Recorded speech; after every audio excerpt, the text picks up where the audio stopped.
ఇప్పుడు పిల్లల్లో ఈ తరచుగా వచ్చే జలుబు దగ్గు అనేది చాలా కామన్.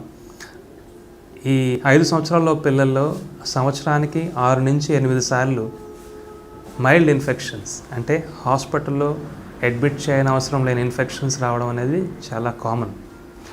ఇది ఎందువల్లంటే ఈ వయసు పిల్లలు మొదటిసారి ఇన్ఫెక్షన్స్కి ఎక్స్పోజ్ అవుతూ ఉంటారు.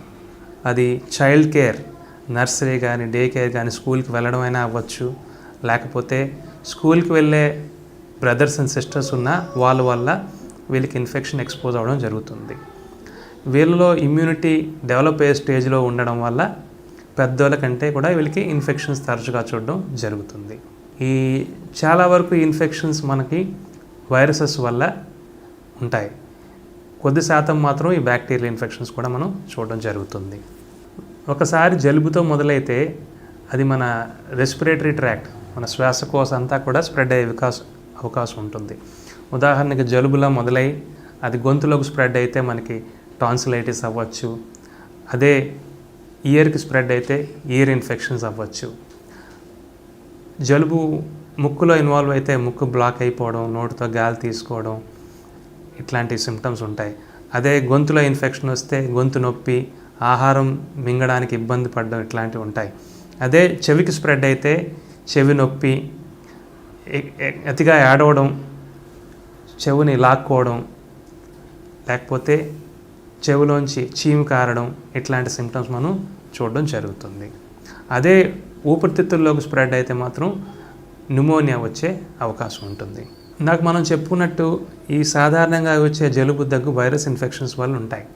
ఈ వైరల్ ఇన్ఫెక్షన్స్లో జలుబు దగ్గు కాకుండా తలనొప్పి, జ్వరం, ఒళ్ళు నొప్పులు, ఫ్లూ సిమ్టమ్స్ లాంటివి ఉంటాయి. 3 నుంచి 5 రోజులు సిమ్టమ్స్ తగ్గకపోతే అప్పుడు మీరు డాక్టర్ దగ్గరికి వెళ్తే పరీక్ష చేసి అది వైరల్ ఇన్ఫెక్షనా లేదా బ్యాక్టీరియల్ ఇన్ఫెక్షనా నిర్ధారించి, ఒకవేళ బ్యాక్టీరియల్ ఇన్ఫెక్షన్ అయితే యాంటీబయాటిక్స్ వాడాల్సిన అవసరం ఉంటుంది. ఈ సాధారణంగా వచ్చే జలుబు దగ్గు హోమ్ రెమెడీస్ అంటే మీరు ఇంట్లో హాట్ వాటర్, హనీ, లెమన్ ఇట్లాంటివి ఆవిరి పట్టడం, ఇట్లాంటి సింపుల్ హోమ్ రెమెడీస్ వల్ల తగ్గిపోతాయి. దురదృష్టవశాత్తు మన దేశంలో ఈ యాంటీబయాటిక్స్, ఈ జలుబు దగ్గు సిరప్స్ చాలా విచ్చలవిడిగా వాడడం జరుగుతుంది. దానివల్ల ప్రమాదం గురించి మనం మాట్లాడుకుందాం. ఈ జలుబు దగ్గు సిరప్స్ అనేవి జలుబు దగ్గు వల్ల ఇబ్బంది ఉంటేనే, ఉదాహరణకి ఊపిరి తీసుకోవడానికి ఇబ్బంది ఉన్నా, నిద్రపోవడానికి ఇబ్బంది ఉన్నా వాడాలి. అవి ఎక్కువగా వాడితే దానివల్ల డ్రౌజినెస్, మగత, ఈ జలుబు దగ్గు ఉన్నప్పుడు ఆ సెక్రీషన్స్ ఏవైతే ఉంటాయో బాగా చిక్కబడిపోవడం, ఇట్లాంటి సైడ్ ఎఫెక్ట్స్ ఉండే అవకాశం ఉంటుంది. అది యాంటీబయాటిక్స్ విషయానికి వస్తే ఈ కేవలం బ్యాక్టీరియల్ ఇన్ఫెక్షన్ సస్పెక్ట్ చేసినప్పుడు మాత్రమే వాడాలి.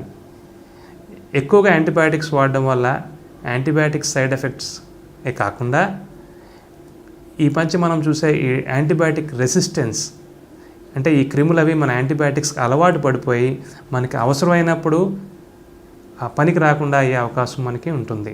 సో నేను పేరెంట్స్కి చెప్పేది ఏంటంటే ఈ సాధారణంగా వచ్చే జలుబు దగ్గుకి దయచేసి యాంటీబయాటిక్స్ వాడద్దు. దీనివల్ల మనకి యాంటీబయాటిక్ రెసిస్టెన్స్ అనే చాలా పెద్ద ప్రాబ్లమ్స్ మనం ఎదుర్కోవాల్సి వస్తుంది.